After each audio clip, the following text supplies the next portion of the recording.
उमेदवाराच्या विरोधात उभे आहात. माजी उपमहापौर होते. त्यांचा जो अकार्यक्षमपणा आहे, म्हणजे जनतेनेच मला पुढं केलंय बाबा की तुम्ही उभा राहा. माजी उपमहापौर आहेत त्यांना तुम्ही अकार्यक्षम म्हणताय. असा पूर्ण आमचा प्रभाग जर बघितला हा बऱ्याचशा सोयी सुविधांपासून वंचित आहे. केंद्रात, राज्यात आणि स्थानिक पातळीवर त्यांचीच सरकार असली त्यांना ते सोपं पडेल आणि कामं लवकर होतील. आम्ही कोणत्याही गोष्ट असेच मोगम बोलायची म्हणून बोलत नाही.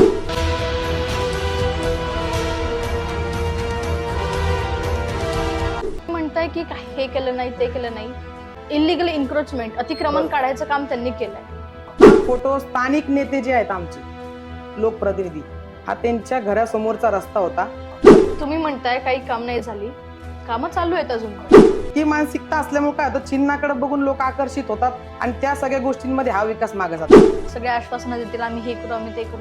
हे होईलच कशावर? त्याच्यासाठीच जनतेचा आवाज म्हणून कुठेतरी मी आज आपल्या सगळ्यांसमोर आलेलो आहे. की तुम्ही एवढ्या मोठ्या प्रमाणात जर जाहिरातबाजी करताय, त्यांनी हे नाही केलं, ते नाही केलं. उपमहापौर होते, काहीतरी काम केलं असं. मला फक्त एक 5 वर्षासाठी संधी द्या ना. असं तर होणार नाही ना की नवीन नवीन आहात म्हणून जोश आहे. आणि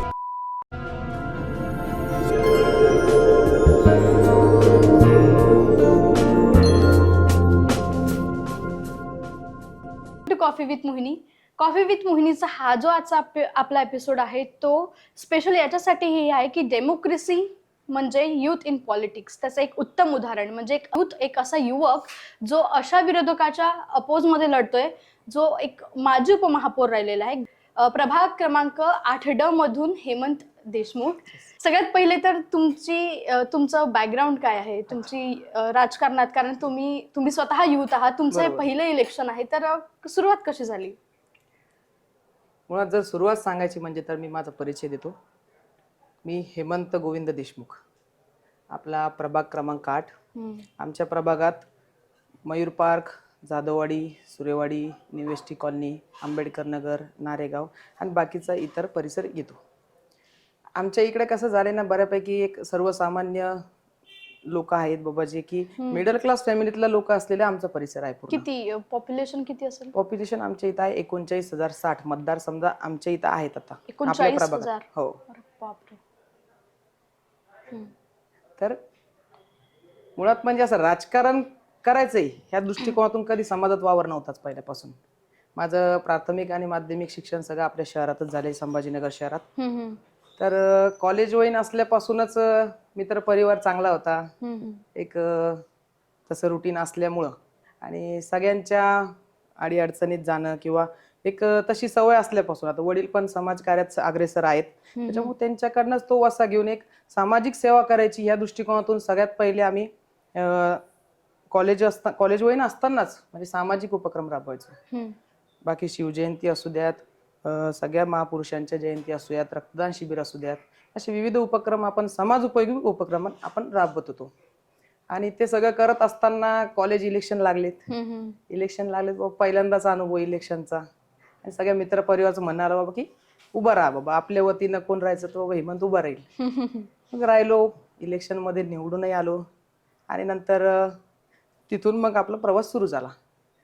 आणि कॉलेज होईल म्हणजे कॉलेज झाल्यानंतर एक समाज उपयोगी, आता एक आपण बघतो सगळ्या सोसायटीत आपल्या की खूप असे दुर्लक्षित घटक आहेत. बरेचसे लोक आहेत, त्यांना देखील मूलभूत सुविधा देखील, त्यांच्या सोयी सुविधा देखील त्यांना भेटत नाही, म्हणजे अन्न वस्त्र निवारा.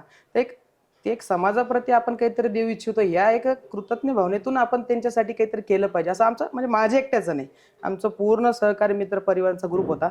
त्यांच्या सगळ्यांच्या सहकार्याने आपण एक संघर्ष फाउंडेशन म्हणून आपलं फाउंडेशन सुरू केलं.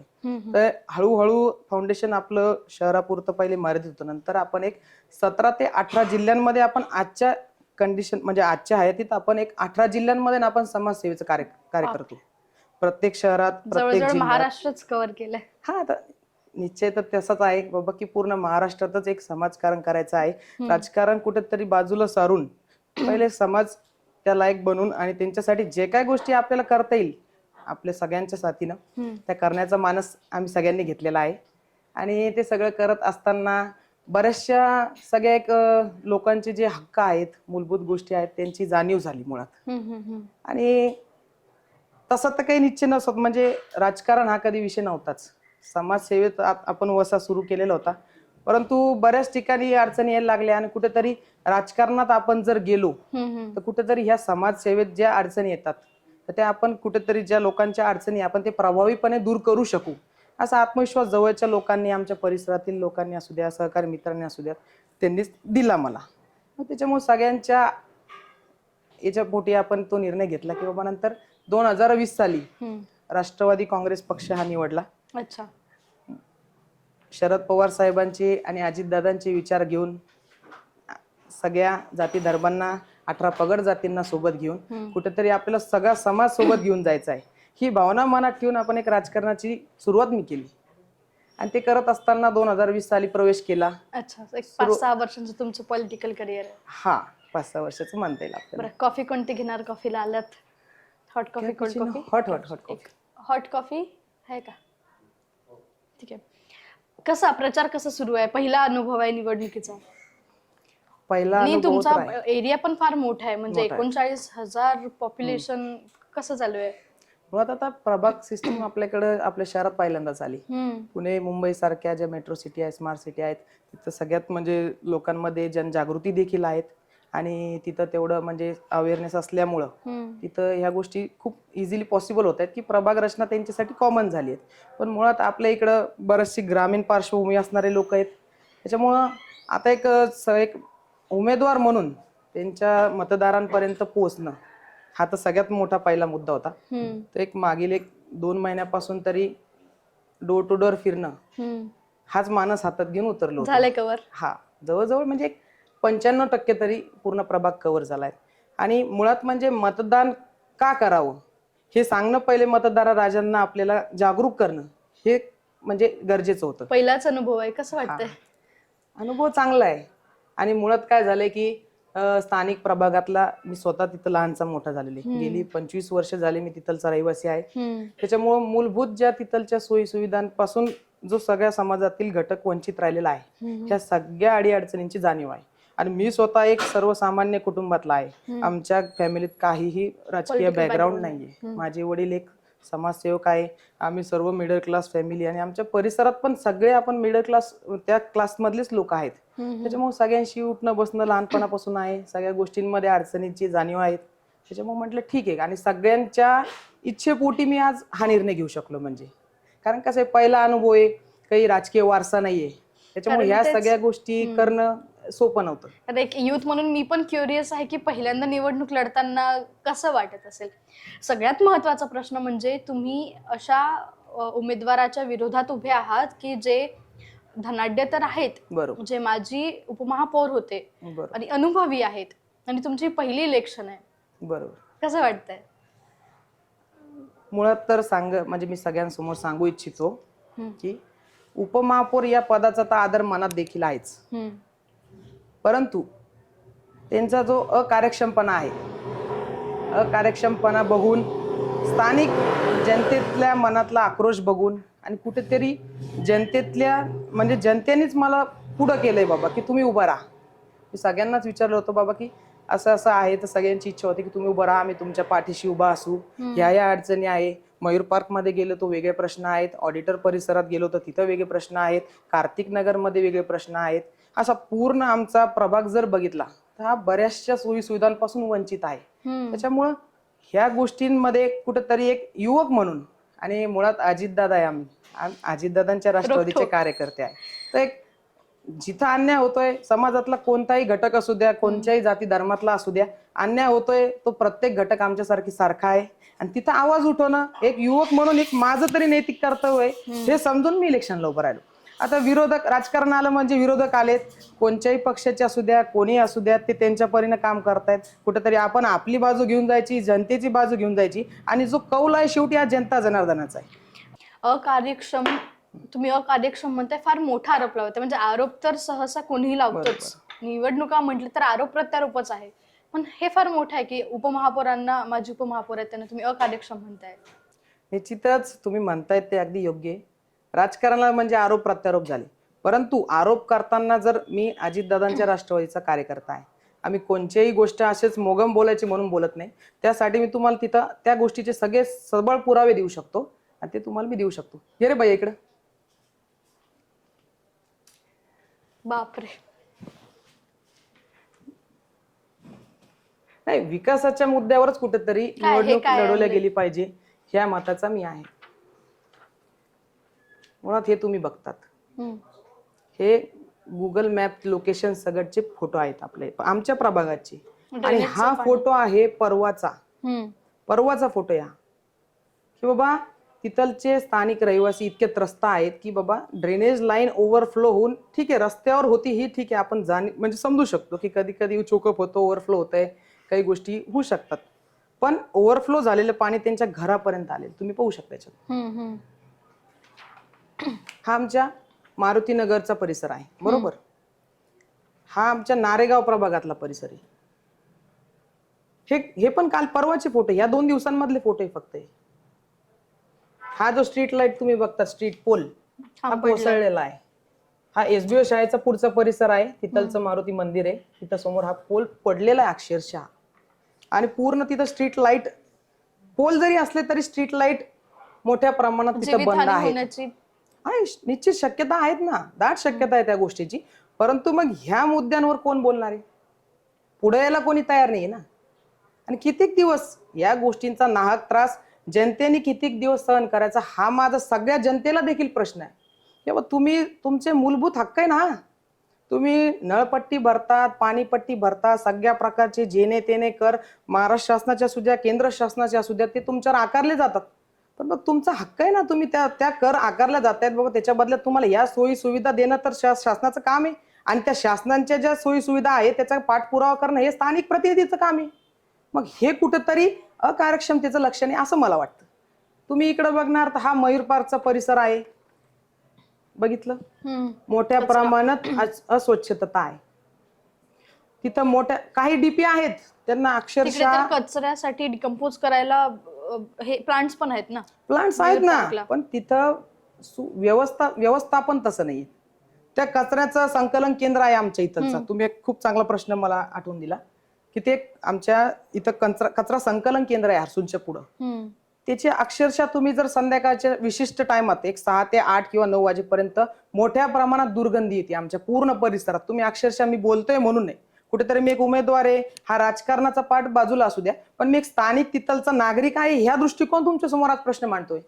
तिथं अक्षरशः वास येतो, खूप मोठ्या प्रमाणात दुर्गंधी आहे, नागरिकांच्या आरोग्याचा प्रश्न आहे. मग इथं बोलणार कोण?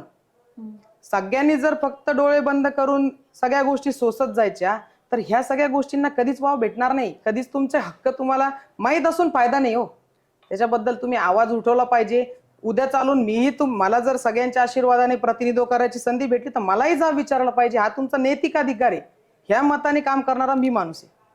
हा बघणार तुम्ही, हा रस्त्याचा परिसर बघणार, हा फोटो स्थानिक नेते जे आहेत आमचे लोकप्रतिनिधी, हा त्यांच्या घरासमोरचा रस्ता होता. म्हणजे अक्षरशः 6 महिन्यानंतर त्या रस्त्याला एवढे मोठे क्रॅक्स गेलेले होते. 6 महिन्यात, अगदी 6 महिन्यात.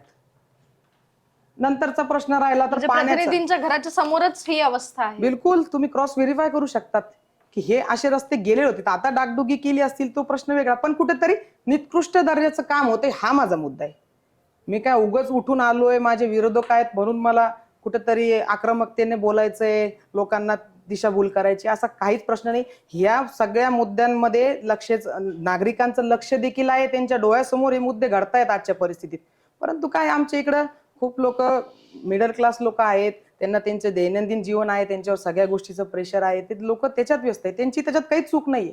परंतु निदान इलेक्शनच्या ह्या दिवसांमध्ये तरी माझं मत आहे की नागरिकांनी जागरूक होणं गरजेचं आहे कुठेतरी. बाबा मी असू द्या, कोणत्याही पक्षाचे असू द्या, मी पक्षाचंही नाव घेत नाही, मी माझ्या पक्षाचंही सांगत नाही, फक्त उमेदवार म्हणून त्या माणसाकडे बघू नका, कुठेतरी सुशिक्षित उमेदवार म्हणून तुम्ही बघा.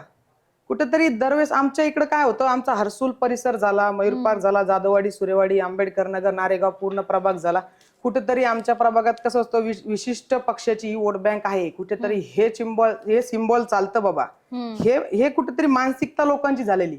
आणि दरवेळेस काय होतं की मानसिकता म्हणजे ती मानसिकता असल्यामुळे काय होतं, चिन्हाकडे बघून लोक आकर्षित होतात आणि त्या सगळ्या गोष्टींमध्ये हा विकास मागे जातो.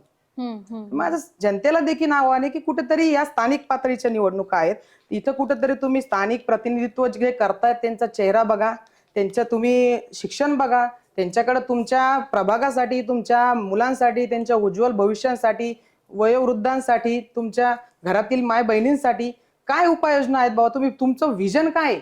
हे प्रश्न तुम्ही सगळ्या उमेदवारांना विचारा. उगाच लोक येत आहेत, पॉम्पलेट टाकतायत, बँड वाजत एकदम गाजा चालू आहे, सगळा जिकडं तिकडं नुसतं पैशाची उधळण चालू आहे. अरे कुठेतरी महत्वाच्या मुद्द्यांवर तुम्ही बोला ना. तर मी ह्या मताचा मी माणूस आहे.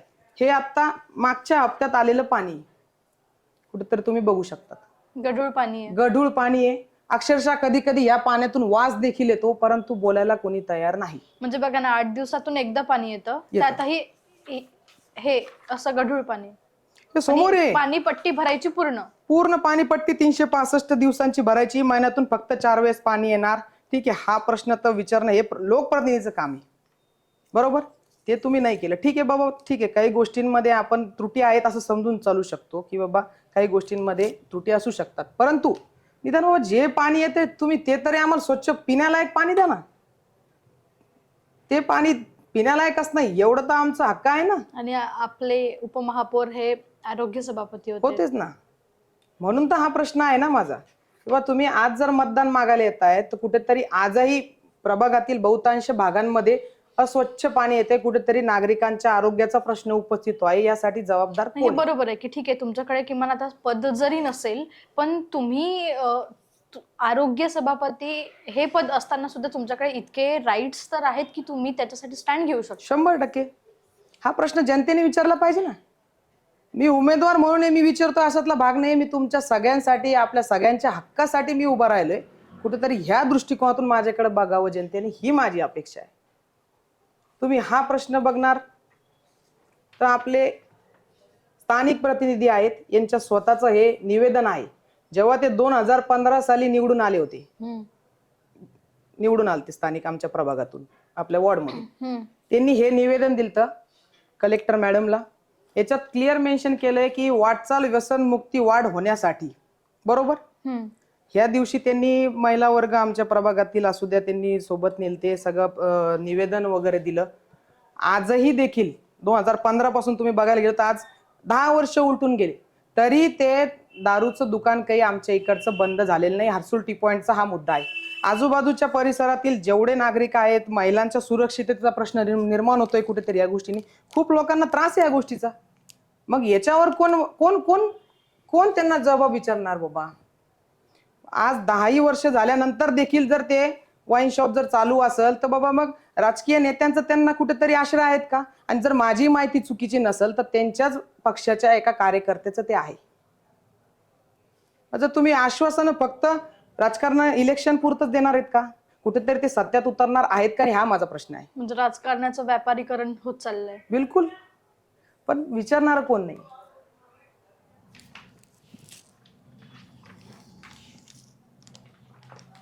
हे तुम्ही प्रश्न हे बघितले तुम्ही कात्रणात बाबा की उघड्यावर मांस विक्री करणाऱ्या 5 दुकानांवर कारवाई. आमच्या प्रभागातील जळगाव रोडवरीलच साई मेडिसिटी हॉस्पिटल समोरील हे उघड्यावर मांस विक्री चालू असते. मुळात माझा ह्या व्यवसायाला विरोध नाहीये. ते लोकांचंही त्याच्यावर पोट आहे, त्यांच्या उपजीविकेचं साधन आहे, त्यांचं घर बिचाऱ्यांचं त्याच्यावर चालतं, त्या गोष्टीला माझा विरोध नाहीये. पण जर तुम्ही एवढ्या मोठ्या प्रमाणात स्टँडबाजी करताय, तुम्ही एवढ्या मोठ्या प्रमाणात जर जाहिरातबाजी करतायत, तर तुम्ही हे सगळं करण्या पहिले बाबा तुम्ही त्यांना एकदा जाऊन भेटलेत का? त्यांच्यासाठी तुम्ही पर्यायी व्यवस्था उपलब्ध करून दिली का कुठेतरी? की बाबा 4 भिंतीच्या आत तुम्ही व्यवसाय करा, आम्हाला काही अडचण नाही. मग माझं मत हेच आहे की मीच तुम्हाला सांगतोय की निवडून आल्यावर मी स्वतः त्यांच्यासाठी उपाययोजना करेन. किंवा तुम्ही 4 भिंतीच्या आत व्यवसाय करा, तुमचं घर कुटुंब चांगलं चालावं, तुम्ही एकदम खुशाल जिंदगी जगावी, ह्या मताचे आम्ही आहोत ना. पण ह्या स्टँडबाजी करण्यात काहीच अर्थ नाही ना. आजही 10 वर्ष उलटून गेली तरी तिथे आजही तुम्ही जाऊन बघितले तरी उघड्यावर मांस विक्री होती. मग कुठेतरी हे प्रश्न का राहून जात आहेत, मागं का सारल्या जात आहेत, हा माझा मुद्दा आहे. फार पुरावे घेऊनच आलात. खूप खूप खूप समस्या आवश्यकता आहे लोकांना हे जागृत करून द्यायची की हे प्रश्न आहेत आणि मूळ प्रश्न आहेत. ते मूळ प्रश्न आहे. कुठेतरी राजकारण साईडला ठेवा, परंतु लोकांच्या जीवाशी खेळण्याचा मुद्दा आहे त्याच्यात बरेचसे. आता आपण हे बघा, आमच्या इकडचा ऑडिटर सोसायटीकडे जाणारा हर्सुल टी पॉइंट पासून ते ऑडिटर सोसायटीकडे जाण्याचा रस्ता आहे. आपण बघू शकता एकदम चांगल्या प्रकारे आणि मुळात स्वतः इथं पुढंच त्या आमच्या स्थानिक नेत्यांचं ऑफिस देखील आहे आणि तिथून 300 मीटर म्हणजे अगदी हाकेच्या अंतरावर त्यांचं घर देखील आहे. जर त्यांना स्वतःच्या घराकडे जाण्यासाठी देखील हे तळ ओलांडून जावं लागत असेल तर मग जनतेने कुठून जायचं? जनतेची याच्यात काय चूक आहे? त्यांच्याकडे तर गाड्या फॉर्च्युनर असतील, सगळं आहेत ना. पण मग जनतेने हे सगळे नाहक हाल अपेष्टा का सहन केला पाहिजे हा माझा प्रश्न आहे. खूप मोठा प्रश्न आहे आमच्या इकडं. थोडासा 2 तासाचा म्हणा अर्ध्या घंट्याचा पाऊस झाला तरी तिथं कमीत कमी 3-3 फुटाचं पाणी साचतं. म्हणजे हे सगळे तुमचे प्रश्न आहे, आरोग्य, आहेच ना. सुरक्षा. बिलकुल. हे एक इलेक्ट्रॉन मीडियावरची आपल्या पोस्ट आहे, स्वतः ही मी का तयार केलेली नाही. याच्यात क्लिअर कट काय मेन्शन केलेलं तुम्ही बघा.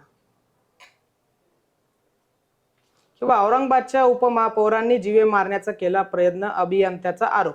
1.5 कोटींच्या कामाची निविदा मंजूर करण्यासाठी स्थानिक अवताडे यांनी अँटी चेंबर मध्ये 4 तास कोंडून ठेवले. हे प्रूफ आहेत. पोस्ट आहे ही 13 सप्टेंबर 2018ची. मग तुमचे प्रतिनिधीच असे असणार तर तुम्ही युवकांसमोर काय आदर्श ठेवणार? कुठेतरी लोकशाही आहे आपण म्हणतो ना, तर ती एक कृतीतून पण दिसली पाहिजे ना. कुठेतरी बाबासाहेबांनी जे आपल्याला संविधान दिलंय, लोकशाहीमध्ये आपल्याला बाबासाहेबांनी संविधान दिले, कुठेतरी मूलभूत हक्क दिले, मतदानाचे वगैरे सगळ्या गोष्टी आहेत. परंतु आपण फक्त त्या दिवसांपुरतच कुठेतरी आपण त्यांचे आदर्श स्वीकार करणार आहोत का? याच मुद्द्यावरून एक सांगतो तुम्हाला. हे आमच्या स्थानिक नेत्यांचं निवेदन आहे. कधीचं आहे निवेदन? 2022 मध्ये आपलं. किंवा हर्सुल टी पॉइंट ते आंबेडकर नगर चौक पर्यंत सिव्हिल सर्व्हिस रोडवरील अतिक्रमण हटवण्याबाबत. आज आंबेडकर नगर हा परिसर आमच्या प्रभागात आहे. एक 9 ते 10 हजार तिथलची लोकसंख्या आहे, बरोबर. जर हे तुम्ही निवेदन देतायत, बरोबर, तर कुठेतरी तुम्ही हे निवेदन देण्या पहिले त्यांच्यावर जो अन्याय होणार आहे, त्यांचे जे घर तुटणार आहेत, ते अतिक्रमण झाल्यानंतर त्या लोकांना ज्या नाहक त्रास होणार आहेत, याबद्दल तुम्ही पर्यायी व्यवस्थेसाठी कुठेतरी प्रशासनाला विनंती केली का? तसं निवेदन तुम्ही केलं का तेव्हा? कुठेतरी फक्त राजकीय स्टंटबाजी करायची, कुठेतरी बुलडोझरवर उभा राहून शहरात पूर्ण नाव गाजावाजा करायचा, हे सगळे मुद्दे कुठेतरी साईडला ठेवले गेले पाहिजे. आणि जनतेचे मुळात जे प्रश्न आहेत तिथं हात घालून त्यांना समाधान करणं हे स्थानिक नेत्यांचं किंवा एक लोकप्रतिनिधी म्हणून आपलं आद्य कर्तव्य आहे. हे मताचा मी माणूस आहे. कुठे ना कुठे ह्या समस्या तुमच्याच प्रभागातल्या नाही, म्हणजे सगळ्याच आहेत ना. शहरात हीच अवस्था आहे. बिलकुल आहे. तुम्ही निवडून आलात, मग तुमच्याकडे याच्यासाठी सोल्युशन काय? बिलकुल आपण निदान ह्या सगळ्या गोष्टींसाठी पाठपुरावा केला पाहिजे. शासनाकडे आपण विनंती केली पाहिजे बाबा की एवढ्या मोठ्या प्रमाणात जर लोक बेघर होत आहेत, ते देखील आपलेच लोक आहेत ना. ते कुठं बाहेर पाकिस्तानातून थोडी आले लोक आहेत. आपले भारत देशातीलच लोक आहे, आपल्या प्रभागातीलच लोक आहे, आपले सहकारी आहे. लहानपणापासून आपण त्यांच्यात वावरलेले आहे. बरेचसे माझे मित्र परिवारात आहेत तिथलचा, सगळे आपले लोक आहे ना, ते हक्काची. तर कुठेतरी त्यांच्यावर अन्याय नको होऊ द्या, की त्यांना कुठेतरी छत्र भेटावं बाबा, ह्यासाठी आपण कुठेतरी निदान प्रयत्न करणं, कुठे त्यांना पर्यायी जागा उपलब्ध करून देणं, तात्पुरतं का होईना. भविष्यात आपल्याकडे शासनाच्या, केंद्र शासनाच्या, राज्य शासनाच्या मोठ्या प्रमाणात योजनांचा भडीमार आहेत. परंतु स्थानिक प्रतिनिधींचं हे कर्तव्य बाबा, तुम्ही शेवटच्या घटकापर्यंत, कोणत्याही जातीतला असू द्या, कोणत्याही धर्मातला असू द्या, शेवटच्या घटकांपर्यंत तुम्ही त्या योजना पोहोचवल्या पाहिजे, त्यांना न्याय दिला पाहिजे. कुठेतरी ह्या मताचा मी माणूस आहे. ते फक्त एक पक्ष चिन्ह कोणताच बघू नका. एक स्थानिक उमेदवार म्हणून आमच्याकडे बघा, किंवा सुशिक्षित उमेदवार म्हणून कुठेतरी उमेदवारांकडे बघितलं गेलं पाहिजे बाबा, की ज्यांचा अभ्यास आहे प्रभागासाठी, त्यांच्याकडे दूरदृष्टी असणारे उमेदवार तुम्ही निवडून द्या. त्यांच्याकडे तुमच्या मुलांसाठी असू द्या, तुमच्या महिलांसाठी असू द्या, वयोवृद्धांसाठी असू द्या, त्यांच्याकडे काहीतरी विजनरी प्लॅन आहेत. तुमचे काय प्लॅन्स आहेत? निश्चितच महिलांसाठी, वृद्धांसाठी, सुरक्षेसाठी, कचऱ्यासाठी, स्वच्छतेसाठी. बिलकुल बिलकुल. म्हणजे ठीक आहे, ड्रेनेज, पाणी हे तर बघितलंच की ड्रेनेज असेल, पाणी असेल, याच्यासाठी तर आपलं स्ट्रगल चालूच आहे. पण याच्या पुढे कधी जाणार आपण? 100% गेलंच पाहिजे ना. हे काम कोणाचं आहे बाबा, की मतदार राजा आपण ज्यांना म्हणतो, की त्यांनी प्रत्येक उमेदवाराला तुम्ही विचारा ना, मुळात मी मत मागतोय तर मलाच देऊ नका, मला का दिलं पाहिजे याचा प्रश्न तुम्ही विचारला पाहिजे ना मला. किंवा तुम्ही आमच्याकडे येतात, ठीक आहे, तुमचा अधिकार आहे तो, पण आम्ही तुम्हाला का मतदान दिलं पाहिजे हे ठामपणे जेव्हा मतदार राजा विचार, तेव्हा त्यांची किंमत वाढेल. तर स्थानिक प्रश्न आहेत, त्यांची उत्तर सोल्युशन देखील आहेत, परंतु करून घेणारं त्यांच्याकडे नेतृत्व आणि त्या नेतृत्वात तेवढी धमक असणं गरजेचं आहे. तुम्ही नेतृत्व करणार. बिलकुल. अजून आपण काय करणार आहोत म्हणजे मुळात वयोवृद्धांसाठी असू द्यात, विरंगुळा केंद्र असणार मोठ्या प्रमाणात, त्यांच्यासाठी जेवढ्या काय ओपन स्पेसेस अवेलेबल आहेत, तिथं युवकांसाठी व्यायामशाळा असू द्यात, जे आमच्या हर्सुल परिसर असू आता नुसतं प्रभागापुरतं विचार न करता आमच्या टीव्ही सेंटर भागात MPSC UPSC अशा स्पर्धा परीक्षांसाठी मोठ्या प्रमाणात आपल्या मराठवाड्यातून विद्यार्थी वर्ग येत असतो. त्यांचे कुठेतरी नाखाल होत असतात. त्यांच्यासाठी कुठेतरी अभ्यासिकाचं नियोजन करणं असू द्या, भले ते आपल्या प्रभागाच्या बाहेर आहेत परंतु ते आपले आहेत ना. पार्किंगचा पण हा एक इश्यू आहे. हो, पार्किंगचा इश्यू आहे.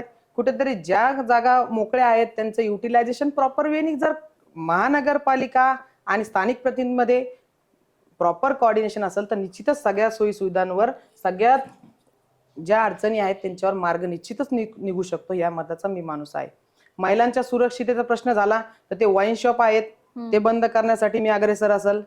पूर्ण एरिया परिसरामध्ये सीसीटीव्ही असणं आणि त्या सीसीटीव्ही जर नुसते लावून नाही तर त्यांचं एक पिरियडिक रुटीन चेकअप झालं पाहिजे, व्यवस्थित ते कार्यरत आहेत का. ह्या समस्या तर झाल्याच, पण गुंठेवारी हा जो मुद्दा आहे ही समस्या खूप मोठी आहे.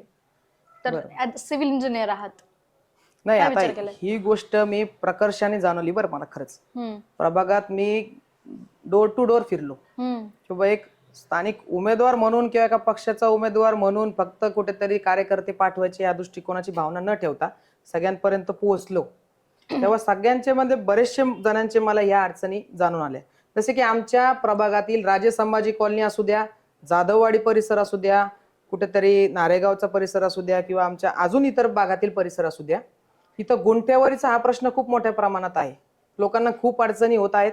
तर कुठेतरी ह्या गोष्टीसाठी पाठपुरावा करणं आणि गुंठेवारी चॅनल देखील खूप मोठ्या प्रमाणात आहेत. तर एक शासन दरबारी त्यांच्याशी प्रॉपर नियोजन करून त्यांच्याशी एक म्हणजे विचार विनिमय करून कशा प्रमाणात तो चलन कमी करता येईल याबद्दल मी नक्कीच आग्रही असेल. आणि आमच्या स्थानिक नेत्यांनी काल भाषणात खूप मोठा मुद्दा उचलला गुंठेवारीचा. तर माझं हेच मत आहे बाबा की तुम्ही 10 वर्षापासून जर एवढं प्रतिनिधित्व करतायत समाजाचं किंवा आपल्या प्रभागाचं, तर तुम्ही इतक्या वर्षात का नाही करू शकले. आता काल ऐन निवडणुकीच्या तोंडावरच जर तुम्हाला हा मुद्दा आठवला तर मग कसं होणार. तुम्ही इतके आरोप लावतायत खरे, त्यांनी हे नाही केलं ते नाही केलं, उपमहापौर होते, काही तर काम केलं असेल ना, म्हणजे उगाच थोडी उपमहापौर झाले. ते केलं ना, हे काम निश्चित केलं त्यांनी. जे आश्वासन दिलं ते पूर्ण नाही केलं. आपल्या प्रभागातील जे दारूचं दुकान आहे ते गेली 10 वर्ष जर उलटून गेली आहेत तरी ते आजही देखील बंद नाही झालेले. आणि माझी माहिती जर चुकीची नसेल तर ते त्यांच्या स्थानिक भाजप कार्यकर्त्याचं ते वाईन शॉप आहे. मग याच्यावर कोण प्रश्न विचारणार. हा दुसरा प्रश्न राहिला पाण्याचा प्रश्न. जर त्यांनी 10 वर्षात कामं केले असते तर इतकं गढूळ पाणी आलं असतं का. हे पण त्यांनी काम केलं. लोक का आवाज उठवत नाही. त्याच्यासाठीच जनतेचा आवाज म्हणून कुठेतरी मी आज आपल्या सगळ्यांसमोर आलेलो आहे. त्यामुळे माझी कळकळीची विनंती आहे की कुठेतरी मला एकदा नेतृत्व करण्याची संधी भेटली तर हे जे सगळ्या समस्या आहेत त्याची जाणीव मला आहे ना. यातून कसा पाठपुरावा करून काय उपाययोजना करता येतील आणि कसे हे प्रश्न मार्गी लावता येईल हे मी ठामपणे सांगू शकतो ना. म्हणून मी उभा राहिलो आज. हो, पण मला सांगा, जर केंद्रात, राज्यात आणि स्थानिक पातळीवर त्यांचीच सरकार असली, त्यांची सत्ता असली तर कामं लवकर होतील ना. म्हणजे तुम्ही विरोधात राहून तुम्ही आवाज उचलणं आणि त्यांनी सत्तेत राहून काम करणं, त्यांना ते सोपं पडेल आणि कामं लवकर होतील. या स्थानिक स्वराज्य निवडणूक आहे, आम्हीही सरकारमध्येच आहोत. पण मुळात त्यांनी जे सरकारमध्ये राहून जे कामं केलेत किंवा जे कामं झालेले नाहीयेत, हे झालेले असलेले कामं हे निकृष्ट दर्जाचे, आणि जे कामं राहिलेले आहेत हे आम्ही देखील ठामपणे सांगतो की पूर्ण करू शकतो. आणि ती धमक माझ्यामध्ये असल्या कारणास्तव मी सांगतोय की कुठेतरी मला एकदा संधी हवी. अहो, तुम्ही म्हणताय की काही हे केलं नाही ते केलं नाही. आता इलिगल इन्क्रोचमेंट, अतिक्रमण काढायचं काम त्यांनी केलंय. अतिक्रमण इलिगल होतं म्हणून केलं. मग हे काम करून सुद्धा तुम्ही म्हणताय की ते काही करत नाही. नाही, त्यांनी, माझं मत काय आहे मुळात की बाबा त्यांनी अतिक्रमण जे आहे ते निश्चितच काढण्यात आले पाहिजे. शासन नियमाला धरून सगळ्या गोष्टींमध्ये कारवाई झाली पाहिजे. अहो, पण तेही देखील लोक आहेत ना, माणसं आहेत, त्यांनाही घरदार आहे. तर कुठेतरी त्यांचा एक म्हणजे माणुसकी म्हणून त्यांचा विचार केला पाहिजे ना. आंबेडकर नगर सारखा आमचा भाग आहे प्रभागातील, तिथं तुम्ही जर हे निवेदन देतायत बाबा त्यांच्या इथलचं अतिक्रमण काढलं पाहिजे, तुम्ही JCB बुलडोझरवर चढून जाऊन तिथं एक तुमचं जमजाटी म्हणजे तुम्ही तिथं कुठेतरी त्यांच्यासाठी पहिले तुम्ही पर्यायी व्यवस्था करा. कुठेतरी त्यांना तुम्ही एक पर्यायी व्यवस्था करून द्या, त्यांच्या निवासी तुम्ही त्यांना ते काहीतरी संसाधन उपलब्ध करून दिलं पाहिजे, या मताचं मी आहे. कुठेतरी आज फक्त निवडणुका आल्या म्हणून तुम्ही आंबेडकर नगरला जाणार, महापुरुषांच्या प्रतिमेला हार घालणार, त्यांचे हातपाय जोडणार, आशीर्वाद घेणार, परंतु कुठेतरी त्या नागरिकांना तुमच्याकडनं अपेक्षा तेव्हा या होत्यात की तुम्ही त्यांना पर्यायी व्यवस्था उपलब्ध करून द्यावी, मग ते अतिक्रमण हटवलं पाहिजे, या मताचं मी आहे. तुम्ही म्हणताय काही काम नाही झाली, कामं चालू आहेत अजून पण. चालू आहेत ना, इलेक्शन डोळ्यासमोर ठेवून निश्चितच आमच्या प्रभागात कामं चालू आहे. उद्या आचारसंहिता लागायची म्हणून आज कामांचे उद्घाटन मोठ्या प्रमाणात आणि थाटामाटात केले गेले. तर माझं सगळ्या मतदारांना हेच विचारायचं आहे की बाबा 10 वर्ष जर तुम्ही इथं लोकप्रतिनिधी म्हणून वावरतायत तर मग इलेक्शनच्या तोंडावरच का जनतेची दिशाभूल करतायत? का इलेक्शन सुरू व्हायच्या आदल्या दिवशीच तुम्हाला कामाचे उद्घाटन करायचं, एक सुज्ञ संदेश देण्याचा प्रयत्न करतायत तुम्ही? बाबा इतकी सद्बुद्धी आदल्या दिवशीच का आली तुम्हाला? इतक्या 10 वर्षात जर तुम्ही कामं करू शकले नाही तर मग ते फक्त इलेक्शनच्या तोंडापुरती जनतेच्या तोंडाला पानं पुसण्याचं काम करायचं होतं का? बरं मला सांगा की आश्वासनं तुम्ही देतायत, सगळीच देत आहेत आश्वासनं, सगळेच. आता निवडणुका आहेत, सगळे आश्वासनं देतील, आम्ही हे करू आम्ही ते करू, हे होईलच कशावरून? बिलकुल आश्वासन, आता निवडणूक आल्या म्हणजे सगळे आश्वासन देतात. आणि लहानचा मोठा मी या प्रभागात झालो, गेली 20 ते 25 वर्ष स्थानिक लोकांनी फक्त एक व्यक्ती म्हणून, एक पक्ष म्हणून, एक चिन्ह म्हणून उमेदवार निवडून दिले. 20-20 वर्ष जर तुम्ही लोकांना संधी देतायत, एकेकाच माणसाला तुम्ही जर 10-10 वर्ष नेतृत्व करायची संधी देतायत आणि जरी ते लोक अकार्यक्षम ठरतायत, तर माझं एकच तुम्हाला कळकळीची विनंती राहील बाबा की मला फक्त एक 5 वर्षासाठी संधी द्या ना. असं तर होणार नाही ना की नवीन नवीन आहात म्हणून जोश आहे आणि मग. नाही, नक्कीच तसं नाहीच होणार. मी मूळ बाहेरचा नाहीये, मी मूळ प्रॉपरचा आहे आणि मी घरातला हक्काचा माणूस म्हणून उभं राहिले. कुठेतरी नेत्यांच्या घरचा किंवा नेत्यांचा मुलगा म्हणून मी उभा राहिलेलो नाही. तो एक तुमचाच माणूस, हक्काचा माणूस म्हणून मी तुमच्यासाठी आवाज उचलतोय. आणि आज हा सगळ्या गोष्टी मांडण्याचंही कारण हेच आहे बाबा की कुठेतरी शेवटच्या लोकांपर्यंत या अडचणी पोहोचल्या पाहिजे ना. मनात, लोकांच्या मनात खूप रुखरुख आहे या सगळ्या गोष्टींची, खूप रोष आहे, खूप रोष आहे. अगदी तुम्ही जर सर्वे केला, तुम्ही जर घरोघरी फिरलात तर 100पैकी 90% लोकांमध्ये तुम्हाला रोष या गोष्टींमधला दिसून येईल. मी खोटं बोलतोय अशातला काहीच भाग नाही. फक्त जर 10-10 वर्ष तुम्ही एकाच नेत्याला संधी देतायत आणि जर तरी तुमचे ते प्रश्न मार्गी नसेल लागत तर फक्त मला 5 वर्ष संधी देऊन बघा ना. आणि जर मी पुढच्या पंचवार्षिक नंतर जर तुमच्याकडे येऊ शकल तर ते फक्त कामाची पोचपावती मागण्यासाठीच मी येईल. जर मी काम नाही करू शकलो तर मी तुम्हाला तोंडही दाखवणार नाही, तुमच्याकडे मतही मागायला येणार नाही. मी आजच जाहीर करतो या गोष्टी. एकदा फक्त कळकळीची विनंती, कुठेतरी मतदार राजा जागरूक होणं गरजेचं आहे. एक सुशिक्षित युवक उमेदवार म्हणून माझ्याकडे बघा, आमच्या राष्ट्रवादीचं पूर्ण पॅनल आहेत. ब कडे 4 उमेदवार राष्ट्रवादीचे आहेत. त्यांना सगळ्यांना तुम्ही प्रचंड मताने विजयी करा असं मी आवाहन करतो. आणि कुठेतरी आम्हाला 5 वर्ष एक जनतेचा सेवक म्हणून आम्हाला सेवा करण्याची संधी द्यावी. म्हणून म्हणते की सुशिक्षितांना मत द्या, कमीत कमी समस्या काय आहे हे त्यांना तरी कळावं की समस्या कोणत्या आहेत. खूप छान वाटलं आणि तुम्ही पुराव्या सकट आलात. म्हणजे फार हिंमत लागते हे करायसाठी. आणि तुम्ही निवडून आला तर जनतेच्या प्रश्नांवर तुम्हीच तरी काम करणार, समस्या सोडवणार, ही अपेक्षा आता आम्हाला आहे. खूप खूप धन्यवाद. धन्यवाद.